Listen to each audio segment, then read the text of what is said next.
ऐसी जो समझ में आया बोल दिया। ठीक है, कुर्बानियों वाली लिस्ट हम नहीं, दो बातें आपने की, एक तो कुर्बानी क्या दी, ये इस मुद्दे पर भी हम आएंगे, और दूसरा जो मेवाती मुसलमानों का जिक्र किया हम उस पर भी आएंगे कि मेवाती मुसलमान क्या थे, कौन थे, और हिंदुओं के साथ क्या उनका रिलेशन था, किस तरह फैमिलियर थे, उनकी आदतें, उनकी दिनचर्या क्या थी, और क्या यही वजह थी कि यहां तबलीगी जमात को लाया गया ताकि जो भटक रहे हैं यानी कि एंटी मुस्लिम कैटेगरी से बाहर हो रहे हैं तो उन्हें कैसे लाया जाए, हम इस पर जरा आएंगे। प्रेम रंजन पटेल जी, बराबर खालिद अनवर ये कह रहे हैं कि कुछ लोग हैं, कुछ लोग हैं, कौन लोग हैं, आपको समझ में आ रहा है कौन लोग हैं? कहीं आप ही लोग तो नहीं है?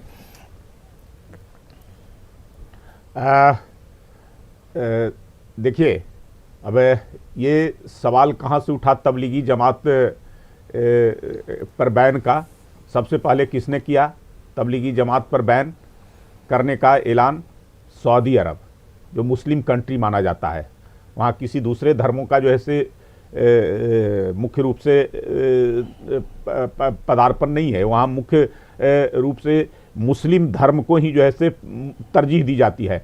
और मुस्लिम कंट्री होने के बावजूद, और उसने कहा कि तबलीगी जमात जो है आतंकवाद का एंट्री गेट है। हाँ, उसके जो लोग हैं जो प्रचार प्रसार करते हैं तो कहीं ना कहीं जो है से लोगों को भड़काने का काम करते हैं। उनका अनुभव रहा है, सऊदी अरब का अनुभव रहा है, ऐसे ही थोड़ी बोल रहे हैं, ये बोले भी नहीं है कोई। अरे भाई आप चुप रहिए, ये उसने कहा कि एंट्री गेट है, आतंकवाद का एंट्री गेट है, उनका अपना अनुभव होगा, और वो मुस्लिम कंट्री है। अब मुस्लिम कंट्री आतंकवाद के कराए की एंट्री गेट ये तबलीगी है, जो कहीं ना कहीं लोगों को जो ऐसे कुछ ना कुछ जो ऐसे चीजें देने का काम करते हैं जो आतंकवाद को बढ़ावा देते हैं, आतंकवाद में जो ऐसे उनको ढकेलने का काम करते हैं, आतंकवाद से जोड़ने का काम करते हैं, आतंकवाद में परिवर्तित करने का काम करते हैं। तो ऐसे जो ऐसे अगर देश अगर कह रहा है तो उस पर जरूर जो है से कुछ ना कुछ विचार करने की आवश्यकता है। वो ऐसे ही तो नहीं कर रहा है, वो अनुभव के आधार पर कह रहा है। वो नजदीक से देखा होगा तबलीगियों को, उनके कार्यकलापों को, उनके किए गए जो ऐसे जिस प्रकार से वो अपने गतिविधियां चलाते हैं, उन गतिविधियों एक पॉइंट तो है खालिद अनवर साहब जो ये कह रहे हैं, एक तो मुस्लिम नमाज के बाद, हाँ बिल्कुल, यहाँ एक पॉइंट तो बनता, हाँ काटिए आप, कहा कि आप लोग अगर है तर्क तो बोलिए। हाँ खालिद साहब, गिरोह में शामिल मत होइए। देखिए, एक जो इन्होंने जो बात कही, ये इनकी बात में इसलिए दम नहीं है कि हर देश के आतंकवाद की परिभाषा अलग अलग होती है। सऊदी अरब ने एक ऐसी संस्था को जिसका जन्म भारत में हुआ, उसके विचारों को फलने फूलने दे या न दे, ये सऊदी गवर्नमेंट का फैसला है।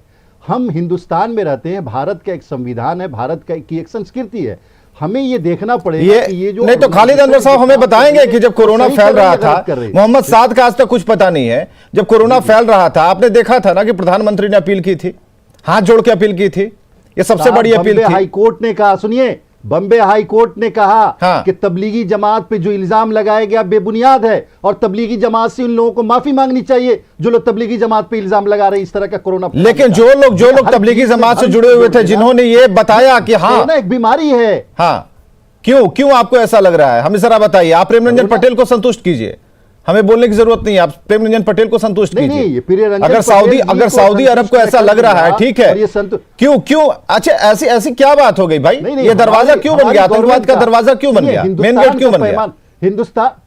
हिंदुस्तान का पैमाना, देखिए सऊदी गवर्नमेंट ने आतंकवाद की क्या परिभाषा की है, पटेल साहब पहले पढ़ना चाहिए। और हिंदुस्तान सऊदी गवर्नमेंट का पैमाना नहीं हो सकता है, हम सऊदी गवर्नमेंट की राहों पे नहीं चल सकते हैं। हम ये देखेंगे कि हमारे यहाँ जो संस्थाएं काम कर रही हैं वो देश के लिए ठीक कर रही हैं या नहीं कर रही। आप बता दीजिए, साबित कर दीजिए 100 साल के इतिहास में कि तबलीगी जमात ने कभी ये गलत काम किया हो। आप बता दीजिए कि तबलीगी जमात की तरफ से कोई प्रेस बयान किसी समाज को तोड़ने वाला आया हो। ऐसी बेवकूफ़ी की बातें, इस तरह की बातें करना बिना सोचे समझे हुए। सऊदी गवर्नमेंट ने क्या किया ये अलग है, हम एक्सटर्नल अफेयर्स मिनिस्ट्री हमारी इसको देख लेंगे, रंजन पटेल जी सरकार देख लेगी, हमारी सरकार जानती है। देखिए विवेक जी, मैं तो कह रहा हूं कि तबलीगी जमात अगर भारत के अंदर में है और भारत से लेकर करके दूसरे देशों में प्रचार प्रसार कर रहा है और दूसरे देश अगर बैन कर रहे हैं तो निश्चित तौर पे भारत सरकार को भी उस पर विचार करना चाहिए कि जब हमारे देश का कोई भारत संगठन सरकार, सुनिए और पटेल भारत साहब, से बाहर भारत जाकर सरकार करके उसकी वो लड़ाई आतंकी लड़ेगी। गतिविधियां पनपाने हमारा- में उसका सुनिए, योगदान कर रहा है भारत सरकार और को दूसरे लड़ाई देश उस लड़नी संगठन चाहिए पर तबलीगी अगर जमात के आरोप लिए। लगा रहा है भारत कि सरकार को आतंकवाद का लड़ाई लड़नी इंटीग्रेट है चाहिए। और हम अगर- आतंकवाद से अगर आप जूझ रहे बैकफुट पे हैं, आ रहे हैं, आतंकवाद से अगर लड़ आप रहे हैं, पटेल साहब आतंकवाद बैकफुट पे के आ रहे कारण जो हैं, है हमारी तो आप स्थिति अपने क्या है लोगों आज के जो ऊपर है उंगलियां उठा रहे इतना हैं। नुकसान हो रहा है भारत अगर सरकार आतंकवाद उसके को लिए पैदा लड़ना करने चाहिए वाला कि या तबलीगी जमात पर आतंकवाद को इल्जाम जो है लगाया गया, बढ़ावा गलत देने वाला लगाया गया है। अगर कोई हमारी संगठन मिनिस्ट्री देश को के अंदर लड़ना में चाहिए, है हमारी और सरकार हम को अगर लड़ना उस पर चाहिए, हमारे अंकुश नहीं प्राइम लगा मिनिस्टर रहे हैं साहब को दूसरे लड़ना चाहिए देश इसकी लड़ाई। अगर उस पर जो क्या है बात कर कहीं ना रहे हैं? कहीं पाबंदी लगाने का काम कर रहे हैं तो निश्चित तौर पे विचार करने का है आवश्यकता। हमारे साथ और उस पर जो है आजिम बारी भी कहीं ना कहीं प्रवक्ता कांग्रेस पाबंदियां से लगाने की आवश्यकता है। मृत्युंजय तिवारी जी भी प्रवक्ता आरजेडी से हैं। आजिम बारी जी, क्या विचार है आपके? एक बात सुननी